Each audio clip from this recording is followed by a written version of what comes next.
오늘 베드로전서 강의 14번째 시간입니다. 베드로는 우리가 알다시피 예수님의 12제자 중에 수제자라고 알고 있습니다. 그런 그의 삶이 바람만장했습니다. 예수를 부인하기도 했고 또 성령 충만을 받은 이후에 복음을 전하다가 고통을 당하기도 하고 핍박을 당하기도 하고 끝내는 십자가에 극구로 매달려 순교하는 그런 삶을 살았던 인물이 베드로입니다. 베드로 전후서에, 특별히 베드로 전서의 주제가 고난 속에서 소망을 가져라. 고난이 주제입니다. 그렇게 되다 보니까 본의 아니게 고난에 대한 설교를 연속해서 하게 됩니다. 여러분 생각에는 좀 지겹고 왜 좋은 말씀도 많은데 매번 고난에 대한 얘기만 하느냐 라고 생각하실지 모르겠습니다. 그러나 이것이 우리네 인생입니다. 이게 우리네 삶입니다. 고난이 없는 삶은 없습니다. 우리가 생각하기 싫다고 해서 고난이 안 온다면 얼마나 좋겠어요. 그러나 아무리 듣기 싫어도 우리는 고난을 만나게 되어 있습니다. 이게 인생입니다. 오늘 본문 12절에 너희를 연단하려고 오는 불시험을 이상한 일 당하는 것 같이 이상히 여기지 말아라. 12절 말씀이에요. 불시험을 당하는 것을 이상한 일 당하는 것 같이 생각하지 말아라. 무슨 얘기입니까? 고난을 각오하며 살아라, 그런 말이에요. 우리 앞에 어떤 고난이 닥칠지라도 그 고난을 각오해라 라는 말씀입니다. 공부하는 학생들이 평상시에 시험을 잘 대비하고 잘 준비하고 특별히 시험 때가 되어 집중적으로 공부를 하게 되면 아무리 선생님이 어려운 문제를 내더라도 대비할 수 있다고 봅니다. 감당해낼 수 있다고 봅니다. 마찬가지로 고난을 피할 수 없다면 우리는 평상시에 늘 깨어서 고난을 대비하는 자가 되어야 됩니다. 이상한 일이 아니에요. 나에게 고난이 닥치는 게 이상한 일이 아니라고요. 그러니 우리는 늘 깨어 준비하는 자가 되어야 된다는 것입니다. 더 나아가 오늘 본문에 보면 고난당하는 것을 기뻐하라, 고난당할 때 오히려 감사하라고까지 말하고 있습니다. 이해가 됩니까? 여러분, 이 말이 이해가 됩니까? 우리는 고난을 맞이하게 되면 화가 나잖아요. 왜 하필 나에게 이런 일이 생겨? 내가 뭘 잘못했다고? 화를 내고 분을 내게 되고 짜증을 낼 수밖에 없는 것이 우리네 현실인데, 오늘 성경은 고난당할 때 기뻐하고 고난을 오히려 감사하라고 말하고 있습니다. 일본의 크리스찬 여류 작가인 미우라 아야코, 제가 이분 얘기를 많이 하게 되는데, 그분은 태어날 때부터 탯줄을 목에 감고 나왔대요. 그래서 아예 거의 죽어가는 상태에서 태어났습니다. 그리고는 성장 과정에서 폐결핵, 척추 가리스, 직장암 등 늘 병을 끊임없이 달고 살았어요. 그러나 그는 빙점이라든지 길은 여기에 같은 주옥 같은 책을 썼습니다. 근데 그가 말하는 가장 힘든 고통은 뭐였느냐? 폐결핵도 아니고 척추 가이리스도 아니고 직장암도 아니었답니다. 가장 힘든 건 믿음이 있는데 왜 병에 걸려? 하고 사람들이 주변에서 조롱하는 것이 가장 힘들었답니다. 왜 예수 믿는 사람이 암에 걸려가지고 저 고통을 당해? 하면서 비난하는 소리가 가장 듣기 힘들고 가장 괴로웠다는 거예요. 그러면서 그분이 병을 앓지 아니하면 이라는 시를 썼습니다. 병을 앓지 아니하면 드릴 수 없는 기도가 있고, 병을 앓지 아니하면 믿을 수가 없는 기적이 있고, 병을 앓지 아니하면 들을 수 없는 거룩한 말씀이 있다. 또 병을 앓지 아니하면 가까이 나아갈 수 없는 성소가 있고, 병을 앓지 아니하면 바라볼 수 없는 거룩한 얼굴이 있으며, 더더욱 나는 고통하지 아니하면 인간이 될 수 없다라고 시를 쓰고 있습니다. 한마디로 인간은 고통을 통해서 진정한 인간으로 거듭나가고 있다고 미우라야고는 말하고 있습니다. 더더욱 시련을 통해서 더 하나님 앞에 가까이 나아갈 수 있었다라고 그녀는 고백합니다. 어쩌면 이 소설가의 고백이 오늘 우리 모든 크리스찬의 고백이 되기를 원합니다. 이 시련을 왜 나에게 오는 것이냐고 원망하고 불평하기보다는 이것을 통해 나를 더 참된 인간으로 만들어주시고 더 주님께로 가까이 가게 해주시려고 이런 시련과 고난이 주어지는 것이구나 라고 받아들이자는 것입니다. 우리는 실로 이 땅의 시험과 고난이야말로 우리를 연단하고 우리를 정화시키는 하나님의 방편인 줄 믿습니다. 오늘 이 여리오 소설가도 고백을 했지만 저도 마찬가지입니다. 저는 제 스스로를 덜에 핀 꽃이다, 들꽃으로 표현하고 싶어요. 온실의 하초가 아닙니다. 불신자의 가정에서 신학을 하고 개척교회를 시작해서 오늘까지 목회의 길을 걸어오면서 저는 들꽃과 같은 삶을 살았고 들꽃과 같은 목회의 길을 걸어왔습니다. 그것이 아니었다면 저는 지금도 별 대단한 건 없습니다만은 이만큼도 저는 되지 못했을 것이라고 제 스스로 고백합니다. 그런 연단과 그런 정화의 과정을 겪었기 때문에 오늘날에 제가 있다고 저는 믿습니다. 이게 바로 하나님의 선물이에요. 여러분이 지금 살아오면서 수많은 고난과 한란거림을 당하셨습니까? 그것이 어쩌면 하나님이 여러분을 연단하고 더 성숙한 하나님의 사람으로 만들기 위한 하나님의 은혜요, 하나님의 선물일 수 있습니다. 아멘입니다. 오늘 말씀을 들으면서 그렇게 마음에 깨달아지고 또 힘이 되기를 간절히 소원합니다. 오늘 꼭 알아야 될 것은 우리가 내 잘못된 행위로 말미암아 당하는 고난, 그거는 여기에 해당되지 않습니다.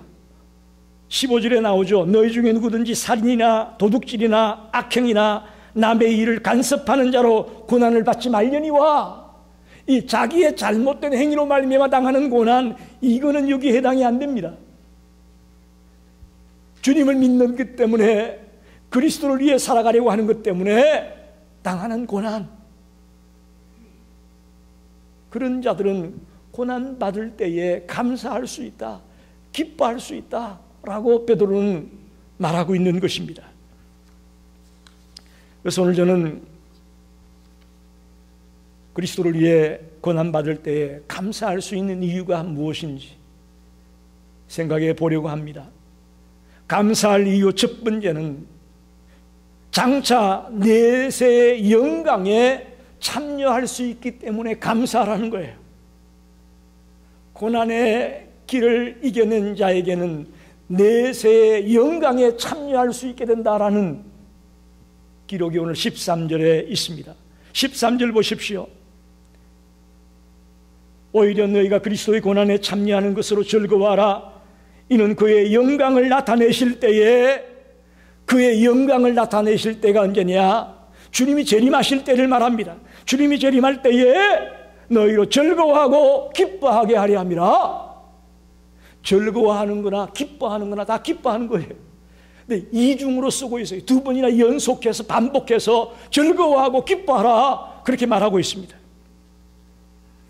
즉 그리스도께서 재림할 때에 기쁨의 정도가 이 땅에서 누리는 기쁨하고는 비교가 안 될 정도로 어마어마하게 크다는 거예요. 그래서 그 영광의 자리에 참여할 때에 엄청난 기쁨을 누리게 될 것이기 때문에 고난 속에서도 감사할 수 있다고 말하고 있습니다. 고난과 영광은 베드로가 쓰는 편지의 사상이 됩니다. 기본 사상이 됩니다. 늘 베드로는 고난과 영광을 다루고 있습니다. 세상 사람들은 고난이 없는 것이 영광이라고 생각합니다. 그러나 그리스도인은 다릅니다.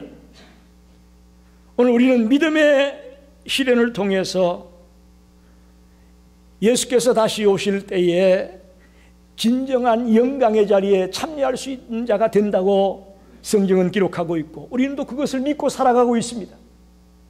비록 아무리 힘들고 어려워도 마지막 때에 그 영광의 자리에 우리가 들어갈 것을 믿기 때문에 우리는 담대하게 달려갈 수가 있는 것입니다. 즉 주님께서도 먼저 십자가라는 고난을 지셨습니다. 그리고 그 이후에 부활의 영광의 자리에 들어가지 않습니까? 십자가가 없는 부활, 십자가가 없는 영광은 없습니다. 고난이 없는 영광은 없다는 것이죠. 주님이 가신 길이 이 길이었다면 우리도 이 길을 걸어가야 된다는 것입니다. 성경에 보면 예수님이 몇 가지 예를 들고 있는데 요한복음 16장에 보면 어떤 여인이 아이를 낳는 것을 비유로 말하고 있습니다. 엄마들이 아이를 낳을 때 얼마나 고통스럽습니까? 그죠? 말할 수 없이 고통스럽습니다. 그런데 중요한 것은 그 아이가 성장하면서 어머니에게 기쁨을 준다는 거예요. 고통은 아이의 출생으로 말미암아 기쁨으로 변화가 되는 거죠. 그 산고의 고통이 기쁨으로 바뀌어지고 즐거움으로 바뀌어진다는 것을 예를 들고 있습니다. 우리가 주님 안에서 당하는 고난이, 고통이 나중에는 영광으로 바뀌어질 것을 의미하고 있습니다. 사도 바울은 고린도서 12장에 보면 자기의 육체의 가시를 얘기하죠. 그 육체의 가시가 뭐냐? 그건 의견이 분분합니다. 뭐 안질이다, 간질병이다 등등 여러 가지 의견이 분분합니다만은 분명한 바울을 아주 힘들게 하는 가시가 있었어요. 육체의 질병이 있었어요. 그런데 주님께서는 내 은혜가 내게 족하도다 그렇게 말하고 바울은 고백하기를 내가 약할 때 곧 강하다. 내가 약할 그때에 곧 강함이라. 이 육체의 가시로 인해서 오히려 능력이 나타나고 근능이 나타나고 하나님께 영광을 돌리는 삶을 살 수 있었다고 바울은 말하지 않습니까? 사랑하는 성도 여러분, 우리도 마찬가지입니다. 우리는 고난이 없이 영광만을 맛봤으면 좋겠다고 생각할지 모르겠지만 그런 일은 없습니다. 고난을 통과한 이후에 우리 앞에 영광의 순간이 찾아옵니다. No cross, no crown. No cross, no crown 이란 말을 기억하십시오. 십자가가 없이는 부활의 영광도 없습니다. 그러므로 우리 모든 성도들은 이 땅을 살아가면서 그리스도로 인해서 고난과 어려움이 닥칠 때에 두려워하거나 이걸 피하려고 하지 말고 오히려 초대교회 사도들이나 성도들이 걸어갔던 것처럼 고난을 기뻐하며 감사하며 당당하게 뚫고 나가는 성도들이 다 되시기를 간절히 부탁합니다. No cross, no crown 이란 말을 기억하시면서 장차 주님의 영광에 참여할 것이기 때문에는 고난 속에서도 감사할 수 있다는 것을 꼭 기억하십시오. 감사할 이유 두 번째는 우리가 고난당할 때에 우리만 버려두는 게 아니고 성령 하나님이 우리와 같이 계시기 때문에 감사할 수 있다, 그런 말이에요. 14절에 너희가 그리스도 이름으로 치욕을 당하면 복 있는 자로다. 영광의 영 곧 하나님의 영이 너희에 계시다. 영광의 영, 하나님의 영이, 즉 성령님이 우리 위에 있다라고 말하고 있습니다. 여러분, 그리스도 이름으로 욕을 받으면 복이 있다라는 말은 산상보훈에서 예수님이 했던 말씀입니다. 그 말씀을 제자인 베드로가 다시 인용하고 있습니다. 그것으로 끝나는 것이 아니고 베드로는 거기다가 한 구절을 더 붙입니다. 그게 영광의 영, 곧 하나님의 영이 너희에 계시다 라고 놀라운 가르침을 우리에게 주고 있습니다. 우리가 주님을 따른다는 것 때문에 세상 사람들에게 욕을 먹고 고난을 당하게 될 때에 영광의 영이, 즉 성령님이 우리에 머무르고 우리와 함께 있다는 사실을 믿으시기 바랍니다. 그래서 더 나아가 우리를 보호하고 우리를 더 깊은 하나님의 은혜를 체험하게 해 주실 것입니다. 예를 들어 보죠. 사도행전 3장에 보면 베드로와 요한이 성전에 기도하러 올라갑니다. 그러다가 나면서부터 안전병이 된 자를 고쳐주죠. 그리고 그것 때문에 많은 사람들에게 복음을 전하게 됩니다. 예수 그리스도를 설교하게 됩니다. 그렇게 되자 제사장들과 성전 맡은 자와 사두개인들이 그들을 붙잡습니다. 그리고는 묻습니다. 너희들이 무슨 권세와 누구의 이름으로 이 일을 행했느냐? 이때에 베드로가 성령이 충만하여, 이렇게 기록되어 있어요. 성령이 충만하여 나사렛 예수의 이름으로 이 사람이 건강하게 되어 너희 앞에 서 있다. 성령이 충만한 베드로가 이렇게 담대하게 이야기했다는 것이죠. 그리고 베드로를 더 가두고 때리고 싶었지만 병에서 나은 그 안전뱅이가 옆에 같이 서 있는 거예요. 그러니 뭐 빼도 박도 할 말이 없는 거예요. 또 많은 사람이 지켜봤고, 그러면서 앞으로 나가서는 절대로 예수 얘기하지 말아라. 예수 얘기하면 너희들 그냥 안 둘 거야. 급박하고 협박을 하면서 베드로를 내보내려고 합니다. 그때 베드로가 이렇게 말하죠. 하나님 앞에서 너희들의 말을 듣는 것이 낫느냐, 하나님의 말씀을 듣는 것이 낫느냐, 너희들 생각해봐라.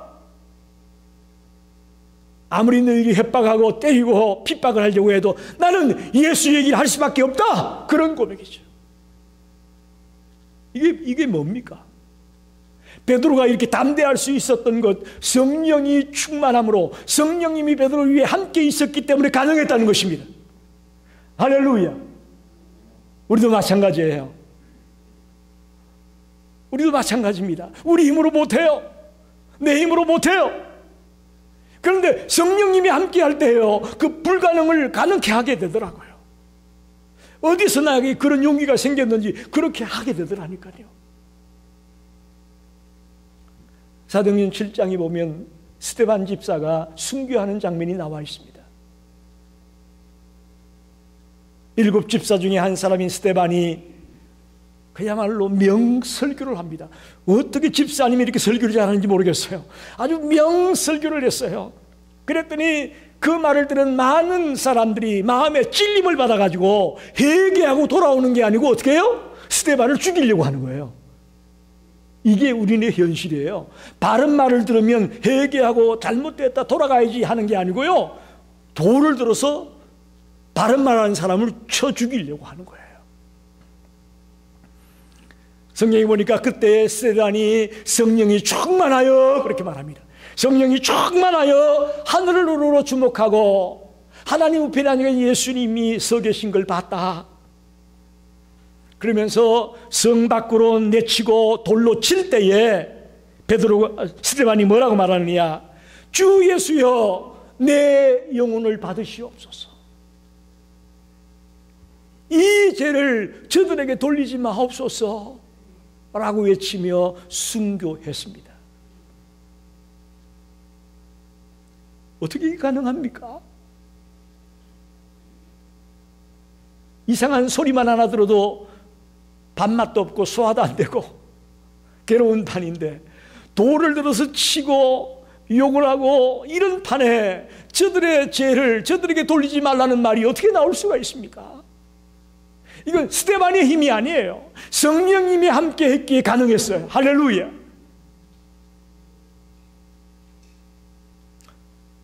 수많은 초대교회 우리의 신앙의 선배들이, 또 우리 한국 교회에 처음 우리의 선배들이 주를 믿다가 핍박당하고 감옥에 갇히고 순교하는 자들이 너무나 많이 있었습니다. 우리가 배너라는 영화를 보게 되면 초대교회 성도들이 원형 경기장에서 짐승들의 밥이 되지 않습니까? 짐승들의 먹이로 그들이 죽게 되지 않습니까? 그런데도 불구하고 그들이 두려워하지 아니하고 오히려 주님을 찬양하면서 환한 모습으로 죽어가는 것을 여러분 보지 않았습니까? 이게 어떻게 가능하냐? 그들의 힘이 아니에요. 그들이 있는 성령님이 함께하기 때문에, 성령의 능력이 함께했기에 그게 가능했다는 것입니다. 이렇게 말씀드리면 어떤 분은 이렇게 생각할 겁니다. 아이, 성령 충만하면 고난도 사라지고 가는 데마다 잘되고 칭찬받고 만사행통하는 게 정상일 텐데 성령이 있다는데 고난을 받아? 이렇게 생각하는 분이 계실지 모르겠습니다. 즉, 우리가 성령 충만하면 고난도 없어지고 뭐든지 잘되고 만사행통한다는 생각은 고난을 거부하는 우리 인간의 본성에서 나오는 그런 행동입니다. 하나님께서는 물론 때때로 성령의 충만함으로 우리의 문제를 해결해 주기도 하고 우리의 길을 열어주기도 합니다만은 그것이 전부는 아닙니다. 보혜사 성령이라고 말하지 않습니까? 즉 위로자가 되고 도와주는 자입니다. 잘 나가는 사람에게는 위로가 필요 없잖아요? 잘 나가는 사람은 도와줄 필요가 없잖아요? 위로자, 보호자, 도우는 자, 보혜사 성령님이라는 것은 우리가 고난 가운데 있다는 얘기입니다. 우리가 가는 길이 고난의 길이라는 거예요. 믿음의 길을 간다는 것이 고난의 길이라는 거예요. 그럴 때 성령님이 함께해서 그 고난을 이겨내고 더 성숙한 하나님의 사람으로 서게 만든다는 것이죠. 저와 여러분이 고난당할 때에 감사할 수 있는 이유 두 번째는요, 성령께서 우리와 함께하기 때문입니다. 할렐루야. 마지막으로 감사할 이유 세 번째는 하나님의 심판은 연단의 가정이고 불의한 자들이 심판받는 것과는 다르다라는 것이에요. 그래서 우리는 감사할 수 있다는 거예요. 17절을 보십시오. 하나님의 집에서 심판을 시작할 때가 되었나니 만일 우리에게 먼저 하면 하나님의 복음을 순종하지 아니하는 자들의 그 마지막은 어떠하며 그랬습니다. 즉 하나님의 심판이 먼저 누구에게 임한다고요? 성도들로부터 시작이 된다고 말합니다. 그리고 나중에 복음을 순종치 않는 자들에게 임한다라고 되어 있습니다. 여러분 이걸 잘 들으셔야 돼요. 언뜻 들으면 우리가 오해하기 쉽습니다. 교회와 하나님의 자녀들에게는 심판이 없다고 성경이 분명히 말했는데 오늘 여기 보니까 성도들이 먼저 심판을 받는다? 좀 혼동스럽습니다. 하나님의 자녀에게는 이미 구원이 주어졌고 심판과 멸망을 받지 않는다고 말씀했는데 그것과는 좀 상반되는 듯한 내용으로 들려집니다. 그것이 아닙니다. 여기서 말하는 심판은 주님의 재림 때의 마지막 최종적인 최후의 심판, 그걸 말하는 게 아닙니다. 여기서의 심판은 우리가 이 땅을 살아가면서 당하는 고난, 여기 오늘 본문에 보니 불시험이라고 그러죠. 불시험 당하는 것을 이상하게 생각하지 말아라. 그 불시험, 고난, 시련 이런 것을 심판으로 표현하고 있습니다. 우리 하나님의 자녀들도 심판을 받고 이 세상의 사람들, 복음을 믿지 않는 사람들도 심판을 받는다는 것이죠. 즉 고난을 당한다는 것이죠. 여러분, 우리가 하나님의 자녀가 되었다고 해서 죄가 완전히 사라집니까? 죄 안 짓습니까? 한번 좀 묻습니다. 여러분, 이제 내가 하나님의 자녀가 되었으니 난 절대 죄 안 지어, 그런 분이 있습니까? 없죠. 저도 안 됩니다. 그게 안 돼요. 우리가 하나님의 자녀가 되었고 하나님의 백성이라고 하지만 영원한 하나님의 나라에 들어가기 전까지는 우리 속에 여전히 죄성이 남아 있습니다. 남아 있어요. 그래서 끊임없이 하나님이 우리를 연단하고 정하고 순화시키지 않으면 우리는 성숙해질 수가 없습니다. 그래서 이 땅에 사는 동안도 여전히 죄성이 남아있기 때문에 불시험을 통해 우리를 연단시키는 겁니다. 우리를 정화시켜 나가는 것입니다.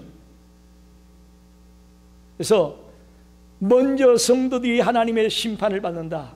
우리들이 고난과 시련과 불시험을 당하게 되므로 더 정화되어지고 연단되어질 것을 주님은 원하고 있기 때문에 고난이 오히려 감사하다는 것이죠. 불신자들에게는 하나님의 심판은 소멸의 불입니다. 멸망의 불입니다. 그러나 하나님의 자녀들에게 있어서 심판은 연단의 불이고 정화의 불입니다. 우리를 성숙하게 하기 위한 불입니다. 우리가 구원받을 때까지, 즉 영원한 하나님 나라에 들어갈 때까지 세상의 불신자들이나 크리스찬이나 똑같이 삽니다. 똑같이 살아요. 여러분 잘 들으셔야 됩니다. 영원한 하나님 나라에 들어가기 전까지는 이 땅에 사는 동안은 믿는 자나 안 믿는 자나 똑같이 삽니다. 별 차이가 없는 것처럼 보여집니다. 그래서 주님을 모르는 사람들이 그렇게 당당한 거예요. 별 차이가 안 나는 것 같으니까, 뭐 예수 믿어도 뭐 별 볼일 없더라 이런 생각이 드니까 그렇게 당당하게 자신 있게 주를 안 믿어도 아주 그냥 어깨 힘을 팍 주고 살죠.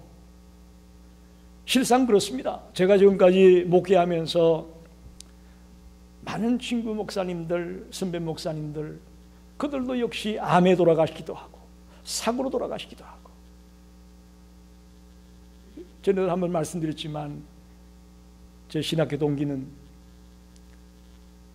청년들하고 여름 수련회 장소를 답사하러 갔다가 그 수련회 장소를 다 답사하고 너무너무 좋은데 더우니까 그 앞에 강물이 있으니까 거기에 잠깐 단골로 들어갔다가 심장마비로 죽었어요. 저는 그때 아주 충격이었어요. 충격이었어요. 같은 교회에서 그 친구는 좀 어린 친구들을 담당하고 저는 좀 나이 든 친구들을 담당하는, 같이 사역을 했었는데 수련회를 답사 갔다가 결혼한 6개월 됐어요. 눈에 선해요. 여러분, 믿는 자나 믿지 않는 자나 이 땅에서 똑같은 일을 경험합니다. 똑같은 일을 경험합니다. 유명한 목사님들 암으로 돌아가십니다. 사고로 돌아가시기도 합니다. 그러니 안 믿는 사람이나 믿는 사람이나 이 땅에서 경험하는 것 다 똑같아요. 그럼에도 불구하고 궁극적으로 성도들이 받는 심판과 복음을 믿지 않고 순종하지 않는 자들이 받는 심판은 분명히 다릅니다. 분명히 다릅니다. 이 차이가 있다는 것을 잊지 마시고, 우리가 왜 하나님을 믿는데도 고통을 당하느냐라고 반문하지 마시고, 이 고난은 나를 연단시키고 나를 더 정화시키기 위한 하나님의 은혜구나라고 생각하고 감사로 받아들이길 바랍니다. 말씀을 정리합니다. 고난이 닥치는 것을 이상한 일 당하는 것처럼 생각하지 마라. 이게 달리 말하면 무슨 얘기라고요? 고난을 각오하며 살아라, 그런 말이에요. 고난이 올 것을 늘 대비해라, 그런 말이에요. 저와 여러분이 대비하고 준비하고 있다면 어떤 고난 속에서도 감사하는 자가 될 수 있다고 믿습니다. 특별히 내세의 영광에 참여할 것이기 때문에 우리는 감사하는 것입니다. 또 나 혼자 고난을 당하는 게 아니고 성령님이 같이 계시기 때문에 감사할 수가 있습니다. 더 나아가 하나님의 자녀들이 받는 심판과 또 복음을 믿지 아니하고 순종하지 않은 불신자들이 받는 심판은 차이가 나는 것이에요. 그들은 멸망의 저주의 심판이라면 우리는 연단의 가정이고 정화의 가정으로서의 고난이기에 감사할 수 있는 것이죠. 오늘부터 그리스도를 위해 어떤 고난이 우리 앞에 닥치더라도 감사하면서 이 고난을 이겨내는 성도들이 다 되시기를 간절히 축원합니다. 기도하겠습니다.